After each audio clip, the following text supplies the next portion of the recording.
Welcome sa DRS 2.0. Fresh at nagbabagang happenings bang hanap mo? Mga padabarkads man yan o mga trending topics? Pwes, sagutin natin yan. Kaya naman isubscribe nyo na ang ating channel para sa mga nagbabagang balita everyday.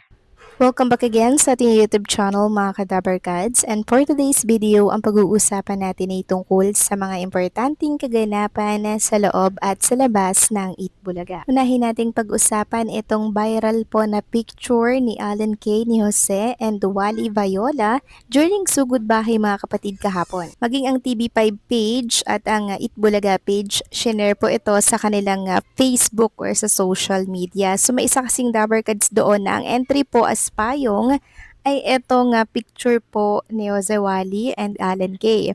Pero kakaiba po talaga itong kay Alan Kay. Ito po talaga yung kumuha po ng pansin or agaw atensyon sa mga televiewers. Paano ba naman kasi mga Kadabarkads? Ang laki po ng tainga dito ni Alan Kay.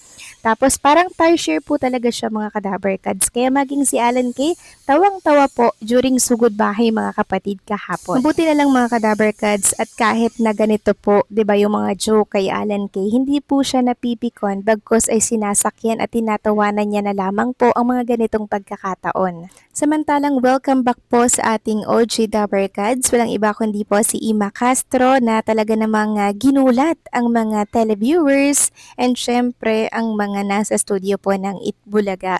Ito pong si Ma'am Ima Castro, nung time pa na nasa Broadway ang Itbulaga, nag-audition po sila doon and syempre merong moment or merong mga alaala po ang mga legit Dabarkads natin sa kanya. And alam nyo ba, nag-duet sila ni Alan Kay, ni Yul Kim na talagang in-enjoy ni Bossing Vic Soto at ng mga Itbulaga hosts. So balik tanaw lang tayo dito po kay Ma'am Ima Castro. So Broadway Boys Collaboration 2018, she teamed up with fellow diva Anna Fegi and Itbulaga homegrown vocal quarter, the Broadway Boys. They perform a highly praised live tribute medley showcasing the greatest hits of Aretha Franklin.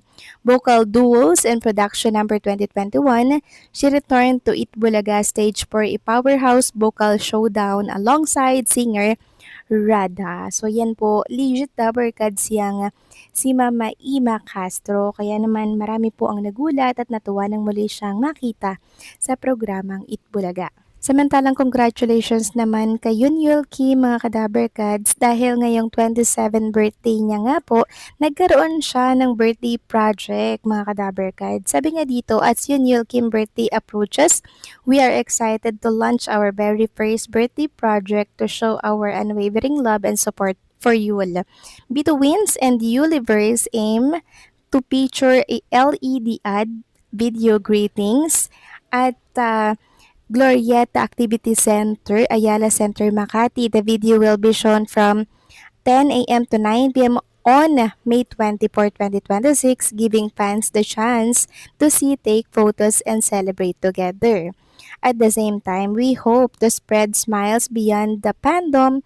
Part of the proceeds will be donated to the Craniofacial Foundation of the Philippines, a non-profit organization that provides free surgery and speech therapy to individuals with cleft lip and palate. We humbly ask for your support to make this project possible. Any amount is greatly appreciated. So ito po ay nangyari ng lahat mga Kadabarkads. Kung baga ay nakaka-proud lamang itong mga supporters ni Yul Kim dahil talaga namang nag-e-effort sila, 'di ba, para maging memorable at unforgettable itong kanyang 27th birthday. Samantalang ramdam na ramdam daw po ang lungkot dito po sa Itbulaga, lalo na pag wala daw po o hindi kompleto ang TVJ mga Kadabarkads, lalo na po nung Sabado. Sabi nga dito ni MLVA, ramdam nyo ba nung Sabado ang lungkot kahit ang gagaling ng mga co-host ng TVJ, pero kapag wala yung TVJ, hindi gaano kasigla ang show. Then may nag-comment ditong sayang at laging wala si Boss Joey De Leon. Isa siya sa nagbibigay ng kulay sa Itbulaga Itbulaga lalo na kapag nagbibigay siya ng mga trivia sa mga nakaraan. Henyo master talaga. So marami po talaga mga kadaberkads ang nakakamiss kay Boss Joey De Leon ngayon. Lalo po't ilang linggo na ba natin siyang hindi nakikita, di ba? Kakatapos lamang po ng kanyang vacation, nakauwi na nga po sila ng Pilipinas eh.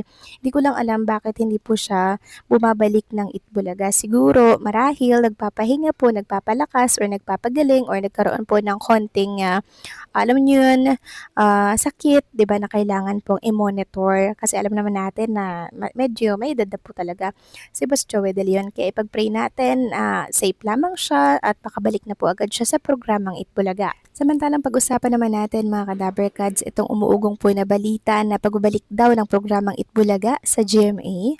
Sabi kasi dito sa isang article, may nagpapakalat na hudyat daw ng paglipat sa GMA Network ng Itbulaga ang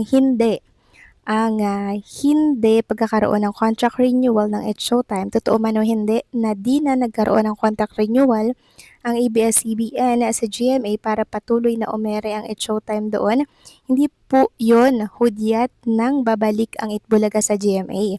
Anong katunayan? Alam natin ang kasalukuyang producer ng Itbulaga ay ang TBJ Production na kung titingnan mo ang company structure ng kumpanya, 51% share ng kumpanya ay sa MediaQuest ni Manny B. Pangilinan or MVP at 49% share ay sa Tito Vic and Joey. Majority shareholder po ang MediaQuest kaya imposibleng ibigay nila ang show sa GMA dahil may TV5 naman sila. Isa pang dahilan kung pagbabasehan ang nakakaraang interview ni Julius Babaw kay Joey De Leon noong June 2023, mukhang imposible na silang bumalik doon.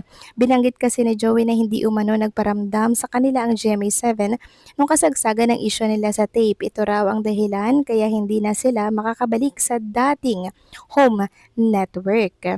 Katulad ngayon, hindi ka na makakabalik. Paano ako babalik? Yung mismong 7, ayan ang pwede kong sabihin. Yung mismong 7 ang hindi nagparamdam kasi ang sinabi nila, ang kontrata naman nila with the producer. Paliwanag ni Henyo Master Joey De Leon. Hindi naman kami nagtatampo pero hindi naman kahinahinala din. Pero kapuna-puna na wala silang sinabi na uy kung ano man ang mangyayari itutuloy namin ha. Take ko yun. Take ko yun, sabi pa ni Joey. Tanong ni Julius si Joey kung nag-attempt pa ang GMA7 na mag-mediate sa pagitan nilang mga host at ng bagong pamuno ng tape. Wala. Tsaka, well, masakit man sabihin baka iniisip nila o matanda na yung mga yan, okay na, dagdag pa niya. Kaya imposibleng makabalik ang Itbulaga sa GMA Network. Pwede namang mali kami, never say never. Anong masasabi niyo mga ka-trending? So ayan po mga kadaberkads yung naging statement ni Boss Joey De Leon ukol dito sa umuugong po na bali-balita na babalik daw po ang Itbulaga sa GMA Network. So dito pa lang po sa nabasa nating write-ups, malinaw pa po sa sikat ng araw na hindi na po babalik pa ang programang Itbulaga sa GMA Network. Tapos na po sila dito at meron na pong nakakup-kup sa kanila at walang iba kundi yun po ay sa TV5 mga kadaberkads. Kayo ba? Anong masasabi ninyo dito sa naging statement ni Boss Joey De Leon? Please comment down below.